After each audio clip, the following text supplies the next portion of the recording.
All right. So we're here with Carlos Salgado today. He's one of our other sponsors and probably one of my favorites just because I am a huge fat kid at heart. And so Breaking Burritos, they were kind enough to sponsor us. So talk to us a little bit about Breaking Burrito, how that got all started, and a little bit of yourself.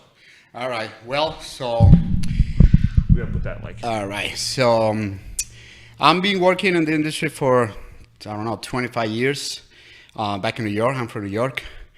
And when we came to Sioux Falls to meet my mother-in-law, my father-in-law, we just, I fell in love with the city. And it's so peaceful, so nice. So I told my wife, we should move over here and try to open a business or something. So in 2016, when we came,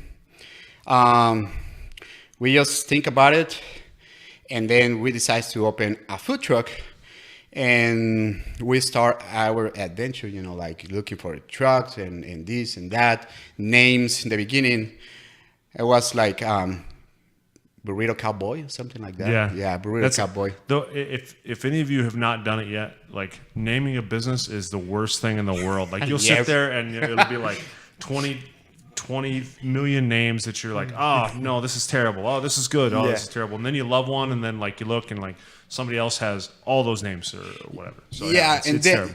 And then I'm a huge fan of Breaking Bad. Yeah. So I was with my wife on the couch talking, and then I just pop out to my head like Breaking Bad, Breaking Burrito. So and then since that day I fell in love with the name. Yeah. My wife too. And we just, put the name on the truck. And since there, 2016 until now, Breaking Burrito. And a lot of people, they just try just to take a picture with the truck. Doesn't matter if they buy or not. They just want to take a picture with the name. And so that's how we started with the Breaking Burrito. Was the original plan ever to have like a full-on restaurant, or because of because I know that food trucks now have become like a huge deal just because you see a lot on television and everything. So, and then like, I feel like food trucks were a way bigger deal in California and on the East Coast and way before it got to here. Well, in the beginning, I went up in a restaurant, but because we had 3 kids, it's hard, to manage up those kids in a restaurant because you need to be there. Yeah. 100%, right? So, and then, we think about it a little bit, and we decide, a food truck, you can manage your own time. You can go work whenever you want, So, and then, we just decide to get the food truck instead of the restaurant. But, it's a lot of work. Yeah, for sure. A lot of work. And I know when we came here, it was probably like 7 to 10 food trucks only. Yeah. Until now, it's like around 70 food trucks, but it's still good business. It's not a lot of Mexican food trucks around here, right. Probably like 2 or 3, that's it. And the rest just barbecues and burgers and stuff like that. Do those businesses usually work together? Like if you have a food truck, do you guys try to go together, or are you guys all trying to find your own spots?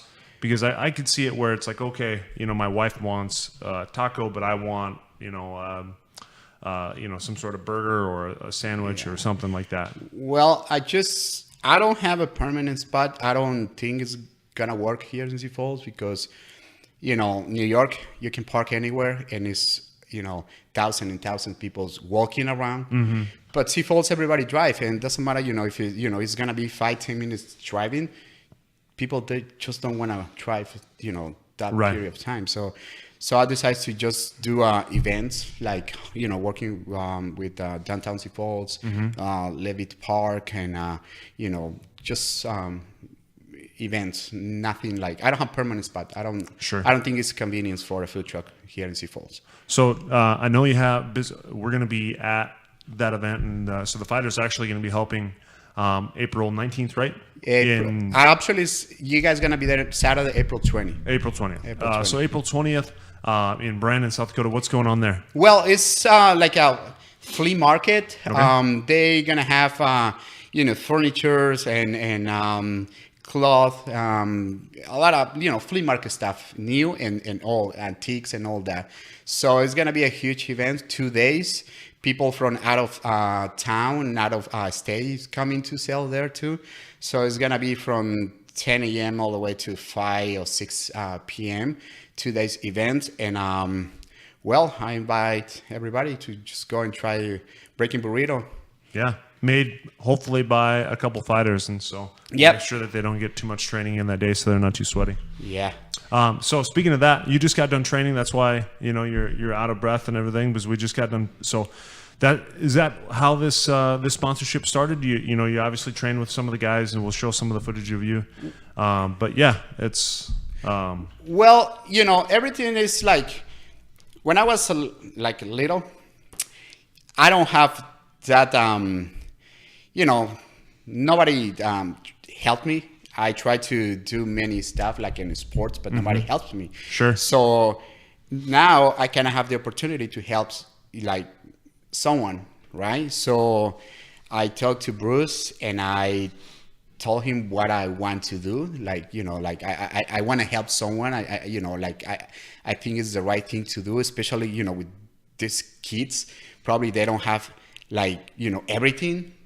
Or they don't have a job, or they don't work. I don't know, just name it, and they just need someone to, somebody to help. And I like it. I love, BJJ. I love martial arts.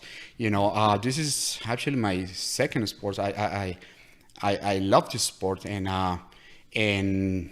if you can help someone, why not? Yeah, for sure. Because it's a lot of times people don't understand that MMA. Not only do you have to be like, a lot of times everybody thinks, oh, I just have to be very good at MMA, but you have to be a very good wrestler. You have to be very good at striking. You have to be very good at jiu-jitsu. So all that takes a lot of time. And if they're willing to commit that time to that, then that takes away from them being able to, work extra long hours at another job. So it becomes difficult to pay the bills if you're actually trying to take MMA seriously. Yeah. Besides that, you can train, you can do everything.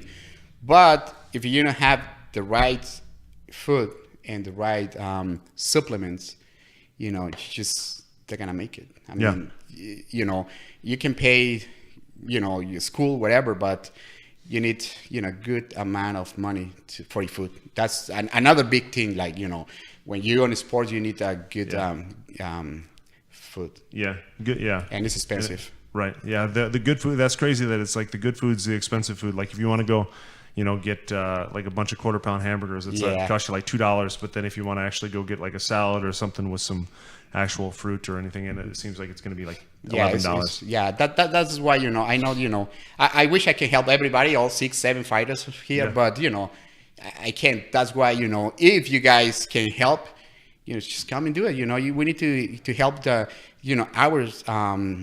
our fighters. We need to help people from here, from South Dakota. So you never know. Like I don't have my mind right now. The name of is a UFC fighter. He used to train here. What's his name? Devin Clark. Yes. Yeah. He's right there. Yeah. So who knows? Maybe all these guys one day they're gonna be UFC fighters. Yeah, he fights this weekend in Russia. So that's why we need to help each other. That's the thing. I agree. So not only with the sponsorship, you're doing that, but then you selected 6 tickets to give away. Yeah. So what I'd like to do is maybe after you guys watch this, go down to the Breaking Burrito Food Truck in Brandon on April 20th. We'll try to, if we do that, what I'd like is you have to go get some tacos, burritos, whatever you guys want to get. And then as soon as you guys post it on there, let us know. And then we'll get you a pair of tickets to LFA. So we got 6 of those available. So the first, 3 people that get that done. And I believe we have the t-shirts too for we got t-shirts available. So we're running low on smalls, only because I made a stupid mistake in grabbing pretty much all the same size and not realizing that most people are large. I don't know why. I've done that once other time before. Usually I'm pretty good about that. But so if you're small or medium or extra large or extra extra large, let me know. But if you're large, you got to act fast. You can wear extra large. It's fine. So, all right. Okay. But yeah, thank you very much for coming No, on today thank you and, for and talking a inviting little me. bit about the business and the sponsorship and all that. So, Yep, and we going forward. yeah. Awesome. Thank you guys very much for tuning in. Thank you very much.